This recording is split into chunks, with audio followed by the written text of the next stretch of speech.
그대를 너무 사랑하시죠. 그대 섬기는 아름다운 찬송, 그대 헌신은 향기로운 기도, 그대가 갑니까 어디에서라도 주님의 이름 높아질 거예요. 그대 섬김을 아름다운 찬송, 그대 헌신은 향기로운 기도, 그대가 갑니까 어디에서라도 주님의 이름 높아질 거예요. 주의 이름으로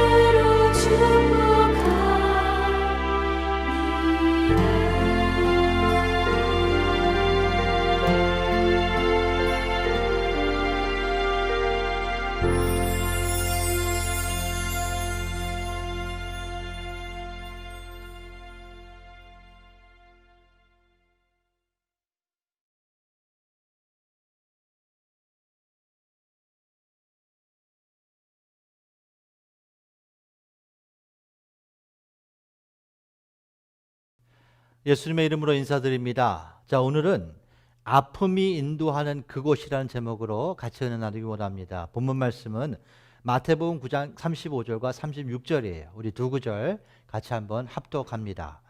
자, 예수께서 모든 성과 촌에 두루다니사 저희 회당에서 가르치시며 천국 복음을 전파하시며 모든 병과 모든 약한 것을 고치시니라. 무리를 보시고 민망히 여기시사 이는 저희가 목자 없는 양과 같이 고생하며 유리함이라. 아멘. 자, 사랑하는 가족 여러분, 이 세상에는 참 많은 아픔들이 있습니다. 그리고 그 아픔의 종류도 다양하죠. 자신의 병마로 인해 육신의 아픔이 있는가 하면 또 마음과 정신적인 아픔도 있습니다.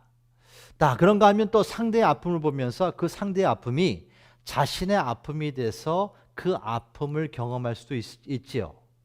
자, 극강하는 코비드 전염물 때문에 이제 음식점은 야외에서까지도 영업을 할 수 없게 되었습니다. 자, 뉴스에서 보니까 한 주인이 나와서 정말 울먹이면서 이런 말을 해요. 이제 우리 보고 어떻게 하라고 하는 겁니까? 그러면서 식당 주인은 눈물을 흘리면서 말을 하는 모습을 제가 보며 참 마음이 아팠습니다. 아니, 절로 눈물이 났습니다. 왜 제가 눈물을 흘렸을까요? 그 식당 주인의 마음에 제가 동감하며 동참했기 때문에 저도 모르는 사이에 눈물이 나왔던 것이죠. 자, 그런가 하면 하루에 3,000명 이상 죽어가고 있는 코비드 환자들과 그의 가족들을 생각하면 더욱더 마음이 무너집니다. 자, 불치병으로 인간이 견디기에 참 힘든 그런 아픔들이 있지 않습니까? 그런 분들을 보게 되면 정말 마음이 아파요. 또한 장애인들을 보세요. 장애인들의 그 불편함을 보게 되면 정말 또 마음이 아픕니다. 그런가 하면 자국민들을 보호하며 섬겨야 되는 정치인들이 서로 자신들의 이익을 위해 지연되는 여러 가지 정책들을 보게 되면 또 내면에서는 의분이 나요. 화가 난다는 것이에요.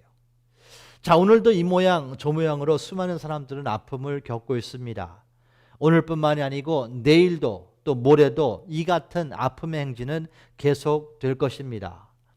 가족 여러분, 이러한 상대적 아픔을 접할 때 이 아픔은 여러분을 어디로 인도합니까? 다시 질문 드립니다. 이러한 상대적 아픔을 접할 때 이 아픔은 여러분을 어디로 인도합니까? 자, 지난 12월 4일 오전 7시 50분에 랜캐스터에 있는 한 집에서 가스가 분출된다는 전화 신고를 받은 소방관들은 그 집으로 출동합니다. 그런데 그 집에 도착한 소방관들은 그 집에서 끔찍한 광경을 목격합니다. 그것은 13살짜리와 12살짜리 아이가 칼로 찔려 죽어있는 장면을 보게 돼요.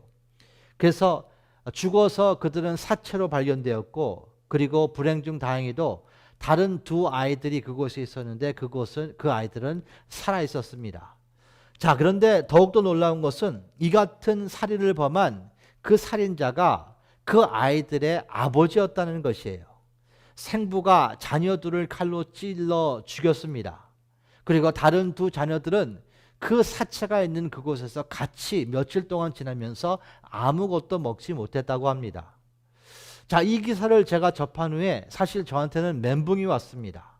그리고 어느 정도 그 멘붕의 시간이 지나간 후에는 정말 많은 생각을 하면서 깊은 아픔이 제 마음에 저려왔어요. 도대체 이 가정에 얼마나 많은 일들이 있었길래 정말 아버지가 그 귀한 그 자녀 둘을 갖다가 칼로 찔러 죽일 정도가 되었는가라는 것을 생각하면서 정말 마음이 아팠습니다. 자, 이 같은 아픈 소식이 여러분을 어디로 지금 인도하고 있습니까?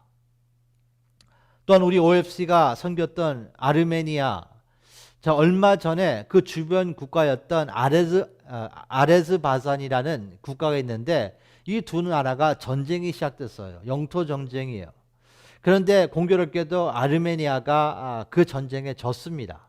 그리고 그 결과 영토를 빼앗기고 아르메니아의 젊은 청년들 5천 명 이상 거기서 전쟁에서 죽었다는 소식을 들었어요. 자, 이로 인해서 수많은 난민들이 발생했고 우리가 섬기는 우리 백승환 선교사님은 지금 그 현지에서 난민들을 위해서 정말 모든 것을 바쳐서 섬기고 계십니다. 거기에다 극강하는 코비드까지 있습니다. 사실 아르메니아는 코비드에 대해서 어떠한 대안도 없다고 합니다. 왜냐하면 대안할 수 있는 능력이 없기 때문이죠. 사실 선진국들을 제외하고는 지금 모든 나라들은 미국의 도움만을 바라보고 있는 것이 실상입니다. 사랑하는 가족 여러분, 지금 이 모든 나라들이 얼마나 큰 아픔을 경험하고 있을까요? 정말 우리 주위를 보아도 또 이 세상을 보아도 정말 나름대로 많은 아픔들을 사람들이 겪고 있다는 것이죠. 자, 성경에 기록된 수많은 이야기들이 있습니다. 그것은 아픔의 이야기들이에요. 형이었던 가인이 동생 아벨을 돌로 쳐 죽인 사건을 소식을 들은 그 부모였던 아담과 이브의 그 마음은 어떠했을까요? 얼마나 아팠을까요? 또한 모세의 어머니였던 요게벳이 어린 아기 모세를 바구니에 넣어서 강가로 떠나 보낼 때 그의 마음은 얼마나 아팠을까요? 성경은 부모를 잃은 자녀의 아픔, 자녀를 잃은 부모의 아픔, 나라와 민족을 잃은 그 아픔, 또 전염병과 불치병을 통해서 죽어가는 사람들의 아픔, 가난, 배고픔, 헐벗음의 아픔, 그런가 하면 조롱, 강압, 억압, 배반, 절망과 좌절을 통한 아픔 등등 이 세상에 태어난 모든 인간들의 아픔 이야기를 성경은 기록하고 있습니다. 자, 그런데 그 아픔의 이야기로서 끝난 것이 아니고 성경은 이 같은 이야기가 회복의 이야기, 또 행복의 이야기, 또 영광의 이야기로 전환되는 것이 성경 말씀이에요. 자, 오늘 본문은 모든 인생들의 아픔을 품으시는 한 분을 소개합니다. 그분은 하나님의 아들이십니다. 그분은 하나님 아버지의 뜻을 성취하고자 아버지의 마음을 품고 이 세상에 오신 거예요. 그분의 이름은 예수 그리스도입니다. 예수님은 사람들의 아픔을 품으시고 그 아픔을 해결하기 위해서 이 같은 생활을 했다고 기록합니다. 그것이 오늘 본문 말씀이에요. 마태복음 9장 35절입니다. 예수께서 모든 성과 촌에 두루 다니사 저희 회당에서 가르치시며 천국 복음을 전파하시며 모든 병과 모든 약한 것을 고치시니라. 자, 예수님께서는 모든 성과 촌을 두루 다니셨습니다. 예수님께서는 사람들을 찾아가셨다는 것이죠. 그래서 예수님께서 사람을 찾아가셨기 때문에 신앙인들, 우리는 사람들을 찾아가야 되는 거예요. 그리고 만나시고 그들을 가르치셨습니다. 즉 모든 사람은 평생도록 배워야 된다는 것을 지금 성경은 말씀하십니다. 그리고 그 만난 사람들에게 천국 복음을 전파하셨습니다. 무엇을 의미합니까? 영생을 받아야 된다는 것이죠. 또한 병든 자와 약한 자들을 고치셨습니다. 즉 인생의 이 지상의 삶은 아픔이 넘치기 때문에 회복이 필요하다는 것을 지금 말씀하시는 거예요. 예수님께서는 모든 사람들의 아픔을 당신의 아픔으로 품으셨어요. 그리고 그 예수님의 마음을 더 자세히 36절에 이렇게 기록합니다. 무리를 보시고 민망히 여기시사 이는 저희가 목자 없는 양과 같이 고생하며 유리함이라 라고 기록합니다. 자, 예수님께서는 사람들을 보시고 무리를 보시고 민망히 여기셨어요. 여기서 이 민망이라는 단어는 영어로 compassion입니다. compassion은 두 단어가 합쳐져서 compound word예요. come이라는 단어와 passion이라는 단어, 이 come이라는 단어는 같이 함께라는 의미를 갖고 있고 passion이라는 단어는 열정이라는 의미를 갖고 있고 그보다 더 깊은 passion의 그 의미는 사실 고난과 고통을 의미하는 거예요. 즉 예수님께서 십자가에 달리시기 전에 그 한 주를 우리는 패션 윅이라고 하지 않습니까? 그것이 고난주예요. 그래서 예수님께서는 사람들을 민망히 여기셨다는 의미는 그 사람들의 고통에 같이 동참하셨다는 의미를 갖고 있는 것입니다. 그들의 아픔이 예수 그리스도의 아픔이 되었다는 것을 말씀하고 있는 거예요. 그래서 예수님은 그들의 아픔을 회복하기 위해서 다니셨어요. 그리고 만난 사람들에게 가르치셨고요. 천국 복음을 선포하셨고 그리고 모든 병과 약한 것을 고치셨습니다. 자, 나사로의 죽음 앞에서 통곡하는 그 누이들과 그 친구들을 예수님께서는 보시면서 같이 통곡하신 것을 기억하십니까? 아니 예수님께서는 죽은 나사로를 살리러 오셨는데 왜 그들과 같이 통곡하셨습니까? 그 이유는 그 울먹이는 그 누이들의 그 아파하는 아픔에 같이 동참하셨기 때문에 같이 눈물을 흘리신 거예요. 사랑하는 가족 여러분, 의미심장한 영적 원리 하나 알려드립니다. 자, 몸에 아파서 병원에 입원하게 되면 종종 의사나 또 간호사가 이런 질문을 해요. 1부터 10까지 있으면 지금 아픈 그 척도를 번호로 표현하자면 어떤 넘버입니까? 라고 질문합니다. 자, 이 질문은 무엇을 의미하느냐? 아픔에도 깊이가 있고 넓이가 있고 높음이 있다는 것을 지금 말하고 있는 것이에요. 그냥 아픈 것도 레벨이 있다는 것입니다. 자, 그렇다면 여러분께 이런 질문을 드리기 원해요. 하나님께서도 아픔이 있으실까? 어떻습니까? 어떻게 생각하십니까?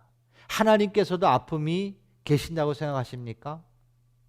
만약 하나님의 아픔이 있다면 그 하나님의 아픔의 깊이와 높이와 넓이는 어느 정도 클까요?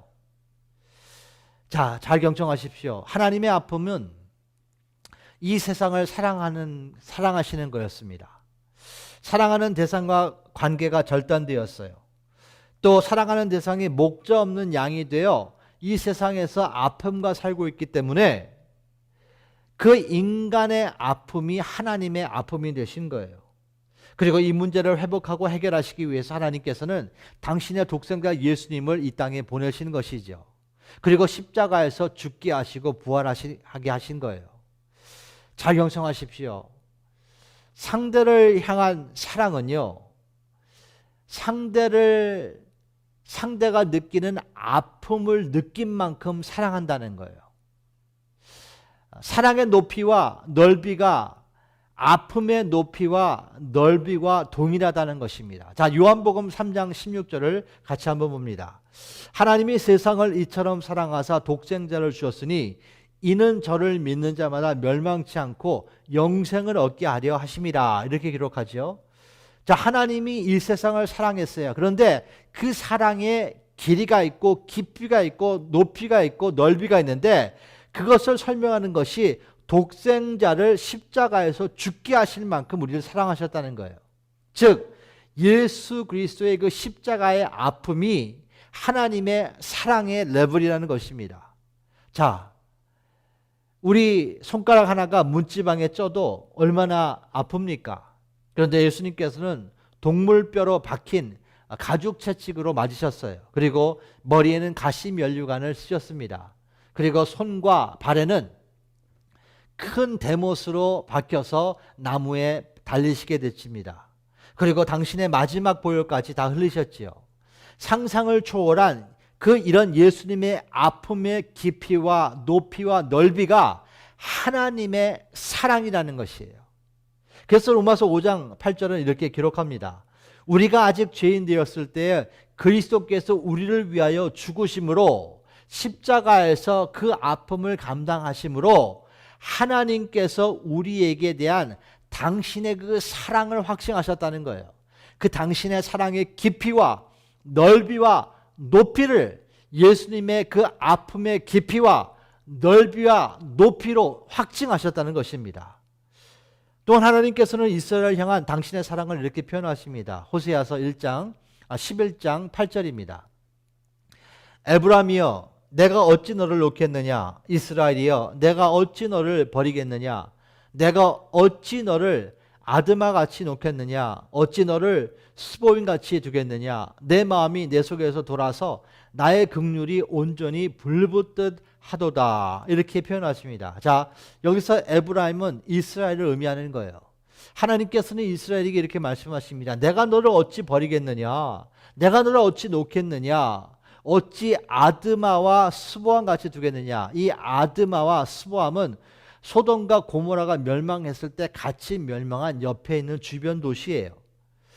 어떻게 이스라엘이 망하도록 내가 보겠느냐, 그렇게 할 수 없다는 거예요. 왜냐하면 하나님의 내면에 이스라엘 향한 긍휼이 있고 그 사랑이 불붙듯 하기 때문에 내가 이스라엘을 결코 놓지 않겠다, 망하게 하지 않겠다고 지금 말씀하시는 거예요. 즉 하나님께서는 지금 이스라엘을 향한 그 사랑을 당신의 그 아픔으로 표현하고 계신 것입니다. 사랑하는 가족 여러분, 사랑은 아픔을 감당할 수 있는 능력이에요. 사랑은 손해보는 능력입니다. 사랑은 헌신하는, 또 섬기는 능력이라는 것이에요. 자, 그렇다면 이 아픔과 손해와 헌신과 섬김을 감당하는 능력을 우리는 어떻게 다운로드 받을 수 있을까요? 기독교인으로서 예수님의 그 제자로서 살기 위해서 이 사랑을 어떻게 다운로드, 이 아픔과 손해와 헌신과 섬김을 감당하는 이 사랑의 능력을 어떻게 우리가 받을 수 있을까? 저는 이렇게 여러분께 오늘 말씀드리기 원합니다. 여러분의 자신의 광야의 삶에서 받는 것이에요. 자, 병마를 경험한 사람은요, 아픈 사람을 보게 되면 그의 마음에 동참합니다. 그리고 그를 위로할 수 있어요. 뼈 아픈 재정 문제를 통과한 사람은 재정 문제 때문에 아파하는 사람의 그 아픔에 동참하고 또 위로할 수 있는 것이죠. 그런데 거기서 끝나면 안 됩니다. 반드시 회복이 필요한 것이에요. 삶의 광야에서 아픔을 경험했지만 은혜이신 예수님을 만나 하나님의 사랑으로서 모든 것이 회복이 되며 반전이 되는 삶을 경험한 사람이 손해와 헌신과 섬김의 능력으로 상대를 섬길 수 있는 것입니다. 자, 부모가 말입니다. 자녀들을 생각하면 눈물을 흘리게 됩니다. 왜 그럴까요? 그것은 부모님은 자녀를 사랑하기 때문이에요. 그런데 더 중요한 원리가 있습니다. 부모가 눈물을 흘릴 수 있는 그 이유는 자녀를 사랑하기도 하지만 자신의 삶을 통해서 자녀가 겪고 있는 그 고통을 미리 체험했기 때문에, 그것을 알기 때문에 더 눈물을 흘릴 수 있는 거예요. 진심으로 그들을 위해서 기도할 수 있고 자신들이 할 수 있는 것을 자녀들을 위해서 하게 되는 것이죠. 즉 자신의 그 아픔 경험과 자녀를 사랑하는 그 마음이 연합되면서 정말 주옥 같은 눈물을 흘리며 할 수 있는 모든 것을 자녀를 위해서 하게 된다는 것입니다. 자, 그런가 하면 이런 질문을 여러분께 드리기 원합니다. 우리가 언제부터 부모님께 효도할 수 있다고 생각하십니까? 언제부터 여러분은 부모님께 효도했다고 생각하세요? 자, 자녀가요, 부모님께 효도할 수 있게 되는 그 순간은 자녀가 부모님의 아픔을 느끼는 순간부터 가능합니다. 다시 말씀드립니다. 우리는 부모님의 아픔이 느껴지는 순간부터 효도할 수 있다는 것이에요. 자, 그렇다면 구체적으로 부모님의 어떤 아픔이 느껴져야 할까? 그것은 자녀를 향해 아파하시는 그 부모님의 아픔을 느껴질 때 사실 자녀들은 철들기 시작해요. 가족 여러분, 이 같은 원리는 신앙생활에서도 적용됩니다. 우리를 향해 아파하시는 하나님의 마음이 느껴질 때 우리는 하나님께 효도를 하기 시작하는 거예요. 그리고 그 효도를 시작하면서 더 큰 은혜가 임하는데 그것은 하나님의 관심과 그분께서 눈물을 흘리는 장소와 그 대상을 보게 됩니다. 가족 여러분, 그 장소와 그 대상이 여러분의 사역지라는 것을 기억하세요. 그 장소와 그 대상이 우리의 부르심이라는 것을 여러분은 기억하셔야 됩니다.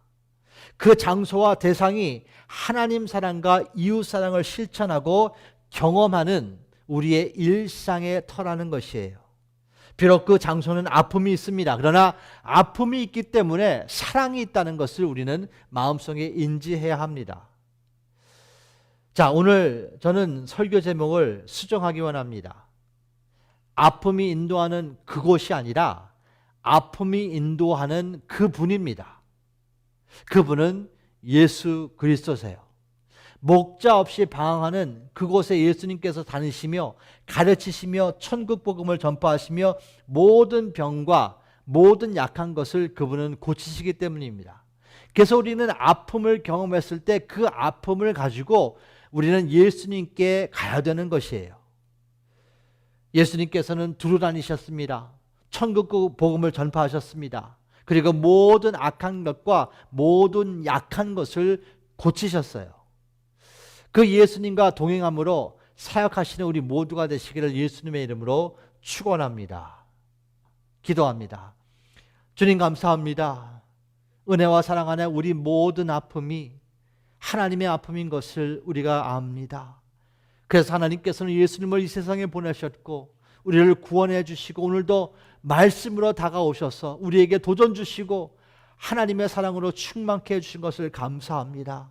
특별히 다음 주 주일날 크리스마스 예배를 주님께 드리며 정말 하나님의 기쁨이 되는 예배 그리고 하나님께 진정으로 드릴 수 있는 선물을 주님께 드리기 원합니다. 하나님 정말 주의를 보면서 불쌍한 사람들을 우리가 찾아가게 도와주시고 그들을 축복하며 그들의 아픔에 동참하며 귀한 물질을 그들을 위해서 드릴 수 있도록 축복하시고 이 같은 사역이 이 성인 사역만 되는 것이 아니고 우리의 모든 아이들도 동참할 수 있도록 그러므로 가정 사역이 연합될 수 있도록 하나님 축복하여 주시옵소서. 그래서 하나님이 주신 그 우리의 교회 이름대로 원 패밀리가 될 수 있도록 하나님 이 디셈버에 이 크리스마스 한 해를 마무리할 수 있도록 하나님 특별한 은혜로 우리 모두를 축복하여 주시옵소서.